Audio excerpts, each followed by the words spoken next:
नमस्कार। बखबर में आपका स्वागत है। मैं हूं राघवेंद्र सिंह। बखबर में आज हम बात करने आ रहे हैं ऐसे ऐतिहासिक मुद्दे पर जो भारतीय राजनीति में एक तरह से केंद्र में आते जा रहे हैं।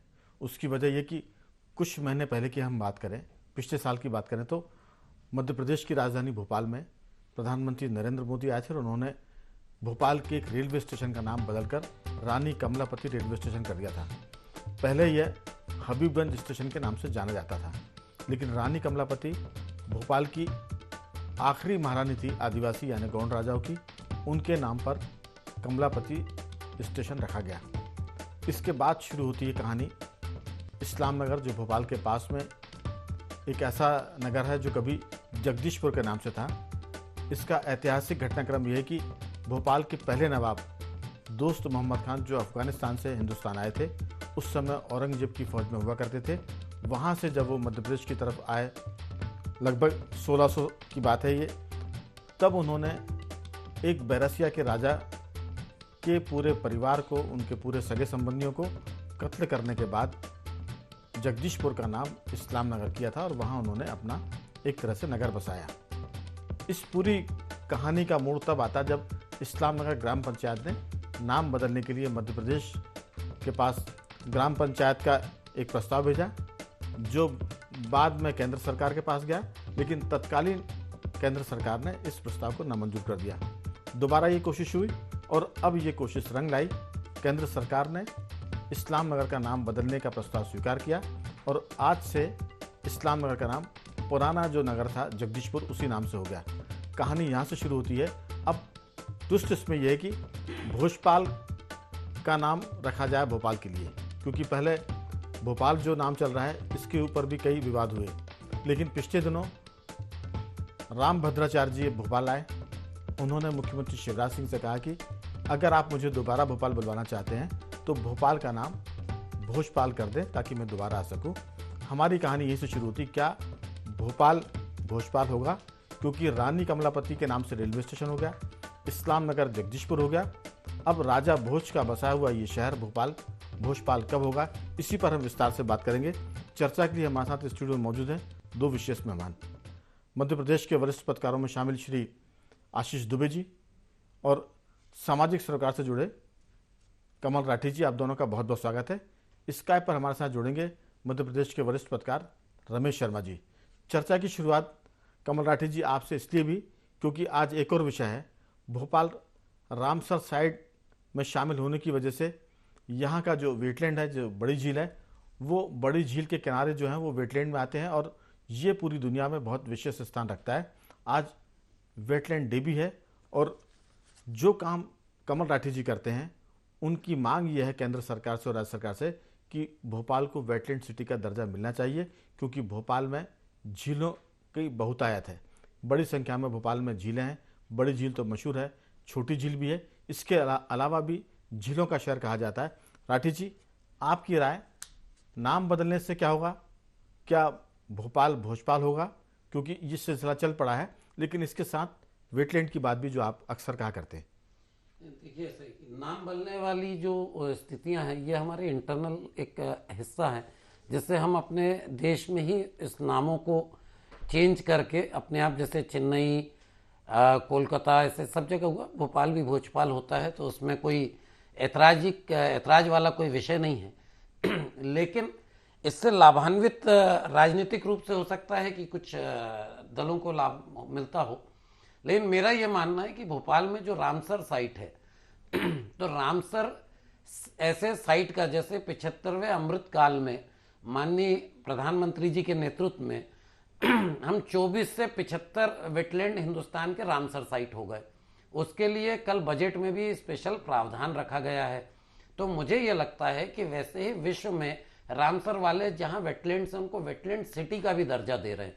वेटलैंड सिटी का दर्जा प्राप्त होने से हमारा शहर चाहे भोपाल कहलाए या भोजपाल, क्योंकि वेटलैंड तो भोज वेटलैंड है, तो उसका नाम तो पहले से ही राजा भोज के नाम है, तो भोज वेटलैंड पूरे विश्व में अलग ढंग से उस पूरे शहर को अपने आप को रिप्रेजेंट करेगा। तो उससे जो टूरिस्ट हैं, बाहर से लोग देखने वाले हैं, तो हमारे कहीं ना कहीं जो टूरिस्ट को अट्रैक्शन और ये सारी चीजें मिलेंगी। इससे स्रोत जो भोपाल का है कि एक नया ढंग का एक बिजनेस भी भोपाल में खड़ा होगा। इसके अलावा भोपाल के विकास के लिए हमें जो डेवलपमेंटल एक्टिविटीज़ के लिए फंड लगता है, तालाबों के संरक्षण के लिए फंड लगता है, तो ये रामसर के माध्यम से जो वहाँ रजिस्टर्ड हैं, जिन्हें रामसर माना गया, उनके लिए सॉफ्ट लोन्स मिलते हैं, बिना ब्याज के लोन मिलते हैं। तो सरकार एक अपने आप में बजट भी ला सकती है। तो मैं माननीय प्रधानमंत्री जी से और माननीय मुख्यमंत्री जी से आपके माध्यम से कहना चाहूँगा कि भोपाल को वेटलैंड सिटी, हिंदुस्तान की पहली वेटलैंड सिटी का दर्जा अगर दिला दें, क्योंकि जो क्वालिफिकेशन लगते हैं वो सारे भोपाल के पास हैं। भोपाल में पहले ही 2.5 हेक्टेयर से बड़े 19 वेटलैंड चिन्हित हैं। तो मुझे लगता है कि इसको ला पाना भी आसान होगा और इसके तमगे के साथ में हम विश्व के नक्शे में और बड़े आज दिख रहे हैं और बड़े रूप में दिखेंगे। बिल्कुल कह सकते हैं कि मौका भी और दस्तूर भी है। आज वेटलैंड डे भी है और भोज वेटलैंड के नाम से भी यहाँ परियोजना चल रही थी और भोपाल को भोजपाल नाम रखने की भी मांग शुरू हो गई है। रमेश शर्मा जी, आपका बहुत बहुत स्वागत है। मेरी आवाज़ सुन पा रहे हैं? हाँ, मुझे आ रही है आपकी आवाज़ जी। दरअसल रानी कमलापति रेलवे स्टेशन भोपाल के स्टेशन का नामकरण होने के बाद नाम बदलने का जो क्रम है वो अब एक कदम और आगे बढ़ गया है। भोपाल के पास जो कभी इस्लाम नगर हुआ करता था, आज से वो जगदीशपुर हो गया है।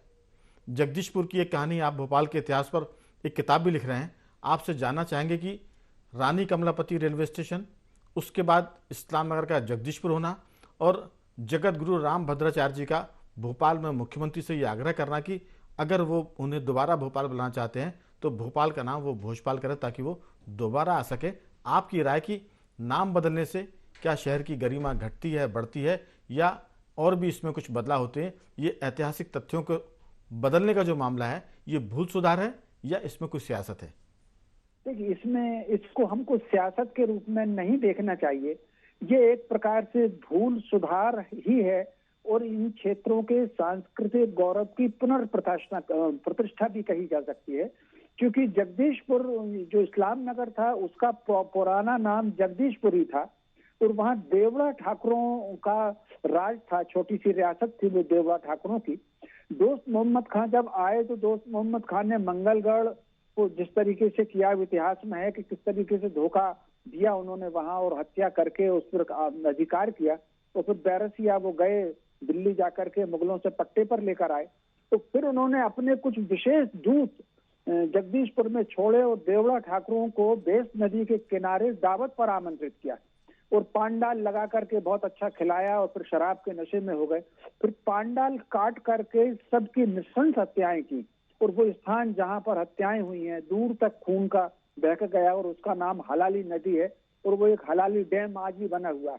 तो ये जो हलाल शब्द से हलाली बना है, आगे चल करके उन्होंने उस पर अधिकार किया, अधिकार करके सारे मंदिर वहां के तोड़े, मंदिर तोड़ करके और जगदीशपुर का नाम बदल करके उन्होंने इस्लाम नगर किया। समय समय पर वहां पर जब भी मकानों की खुदाई होती थी तो भग्न प्रतिमाएं वहां पर मिलती थी, जो वहां पर अब सब जगह एक जगह करके इकट्ठी सारी टूटी हुई प्रतिमाएं एक जगह इकट्ठी लोन करके रख दी हैं। तो इस तरीके से वो जगदीशपुर हुआ। ये घटना 1715 या 16 के आसपास की है। उसके बाद आगे चल करके उन्होंने जगदीशपुर के बाद फिर विदिशा, रायसेन, बाड़ी और नौरगढ़ हमले किए और फिर भोपाल दखल किया। तो कुल मिलाकर के जो नवाब भोपाल ने उसके स्वरूप बदलने की, दोस्त मोहम्मद खान ने बदलने की कोशिश की थी, मैं समझता हूँ जगदीशपुर करके उसका जो परंपरा और इतिहास रहा है उसको कहीं ना कहीं दोबारा उसको मौका मिलेगा, पुनर्प्रतिष्ठा हुई है। उसका एक कारण और 1 मिनट लेना चाहूंगा राघवेंद्र जी। जी। ये जो भोपाल और उसके आसपास, यदि हम भोपाल में चौक को केंद्र मान करके और केवल 25 किलोमीटर के आसपास का वृत्त खींचते हैं तो ये वैदिक कालीन रचना है। तो कहीं ना कहीं जगदीशपुर का जो इतिहास रहा होगा उस पर बहुत नए सिरे से अन्वेषण की बहुत आवश्यकता है और इसी दिशा में एक कदम है और इसी दिशा में राम भद्राचार्य जी ने अगर कहा है भोजपाल, तो ये जो भोजपाल है, जो तालाब इसको आज हम देख रहे हैं, ये तालाब यहीं तक सीमित नहीं था। ये तालाब बहुत विशाल था।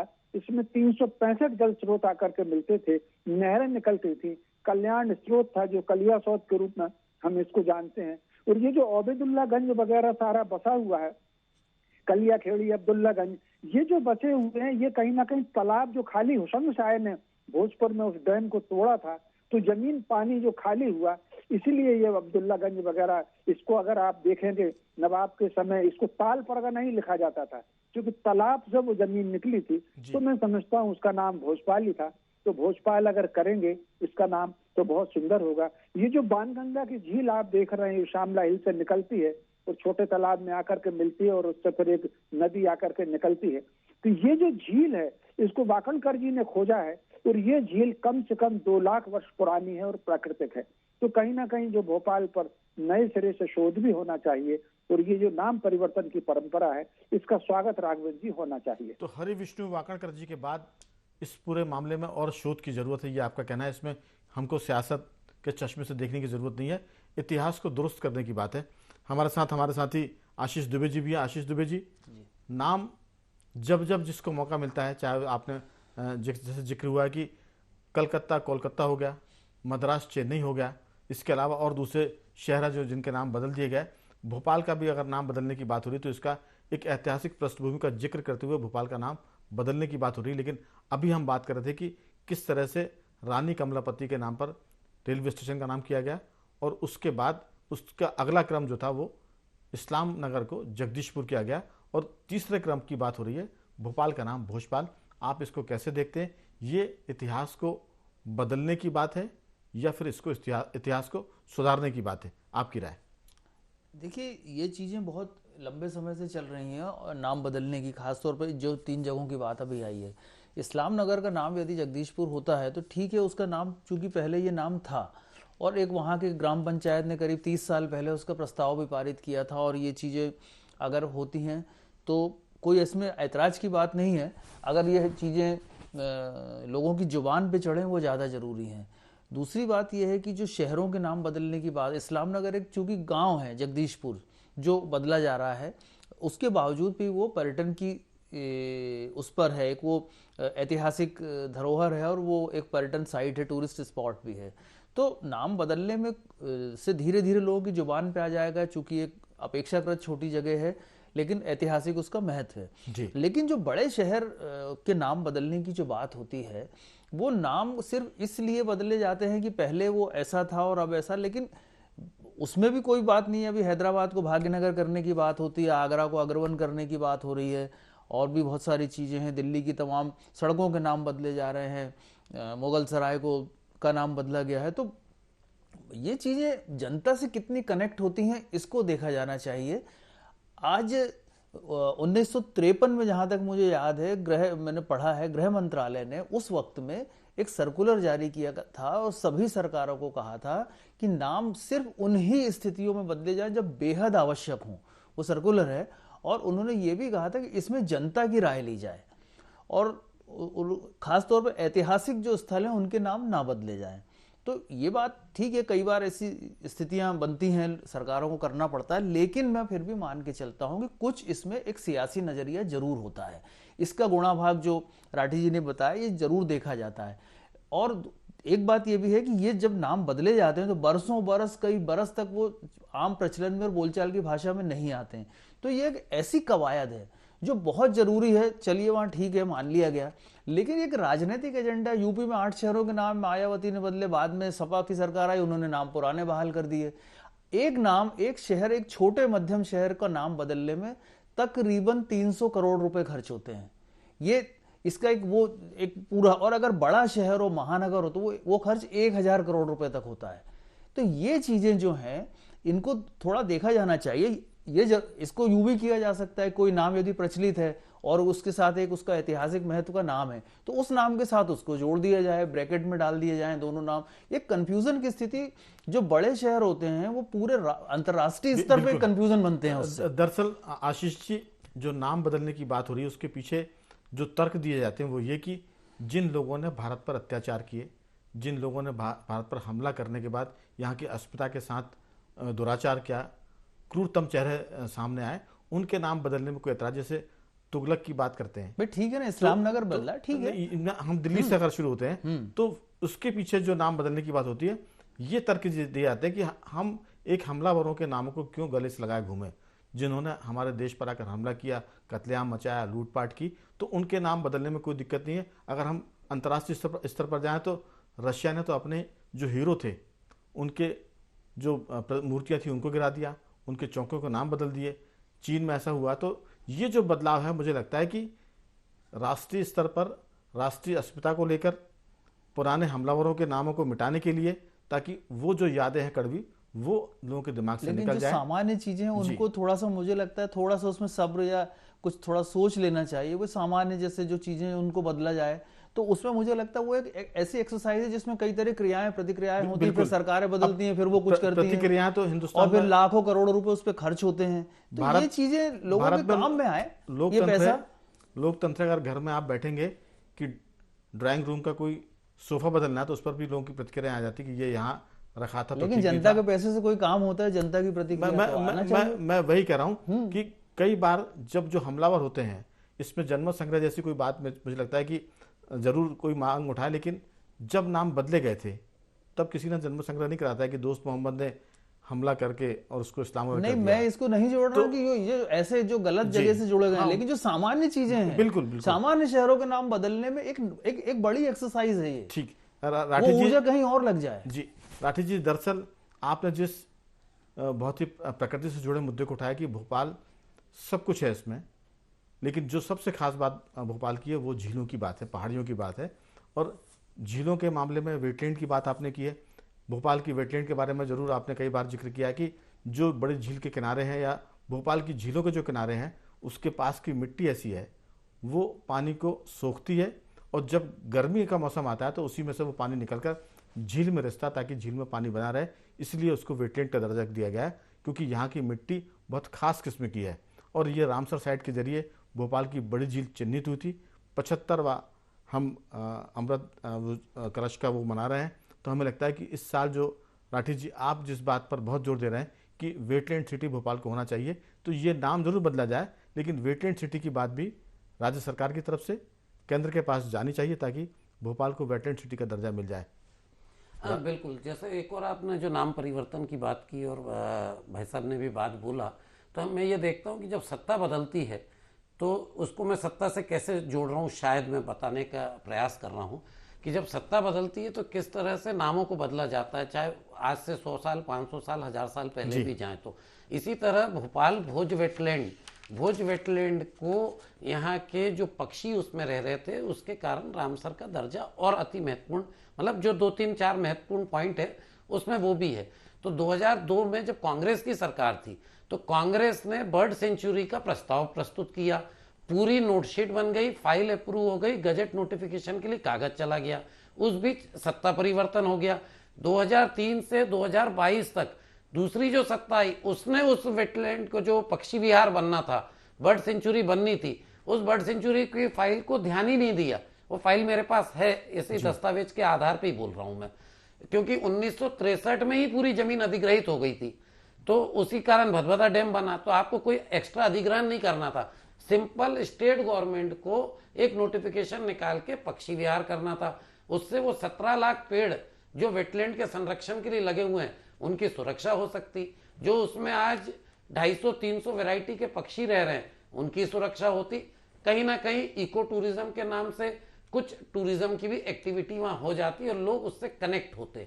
तो वैसे ही जब ये चीज भी अति महत्वपूर्ण है, तो मुझे लगता है कि सत्ताधारी दल उस पर बहुत, जो भी सत्ता में रहता है वो उन चीजों पे प्रयास करता है जिसमें उसको ये लगता है कि हमें कम मेहनत पे ज्यादा एक हम प्रोपोगंडा या ज्यादा माहौल अच्छा बना सकते हैं, वो उन चीजों पे प्रयास नहीं करता है। जैसे ये भोज वेटलैंड का मैंने जिक्र किया, तो मुझे ये लगता है भोजपाल करें, उसमें कहीं कोई ऐतराज नहीं है आप। लेकिन अगर साथ में हमारी भोज वेटलैंड ऑलरेडी भोज वेटलैंड है, उसको हमें भोजपाल या भोपाल वेटलैंड नहीं कहलाता, तो उसे ही हम वेटलैंड सिटी का दर्जा दिलाएं। और साथ में पक्षी विहार का भी अगर हम काम कर, मुख्यमंत्री जी का भी 1 साल का कार्यकाल है और आगे भी हो ही जाएगा, तो मुझे क्या लगता है कि पर्यावरण के लिए भी कुछ ये चीज कर दें।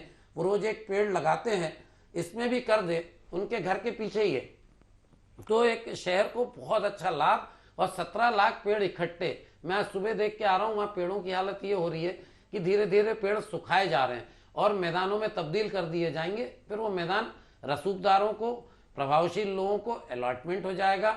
जैसे इसमें भी मैं एक एग्जांपल और आपको रखना चाहूंगा कि केचमेंट क्षेत्र में माननीय मुख्यमंत्री जी ने 2013 की साधिकार समिति में ये कहा है कि केचमेंट क्षेत्र में कोई भी गतिविधि जो मास्टर प्लान के निर्धारित लैंड यूज के विपरीत है वहां ना किया जाए। बिल्कुल। और वहीं उस दूसरी ओर आज से महीना 2 महीना पहले माननीय मुख्यमंत्री जी को ही सरकार ने, जो प्रशासन में अधिकारी हैं उन्हें अंधेरे में रखा, उनने केचमेंट में ही पीएम आवास योजना की घोषणा कर दी और टाउन प्लानिंग ने उसका लैंड यूज आवासीय कर बिल्कुल। दिया। लेकिन कमल जी, आप जैसे जागरूक लोग अगर सक्रिय रहेंगे तो फिर भोपाल की जो वेटलैंड वो भी बची रहेगी और कैचमेंट एरिया में निर्माण की कोशिशें भी कामयाब नहीं होंगी। लेकिन रमेश शर्मा जी, इस पूरे मामले में भोपाल का नाम भोजपाल हो, किसी को एतराज नहीं है, लेकिन वेटलैंड को भी सुरक्षित करने की जरूरत है, क्योंकि भोपाल के साथ साथ भोज वेटलैंड के जरिए जो काम शुरू हुआ था बड़े झील के किनारों को बचाने का, झीलों को के संरक्षण का और पर्यावरण के साथ साथ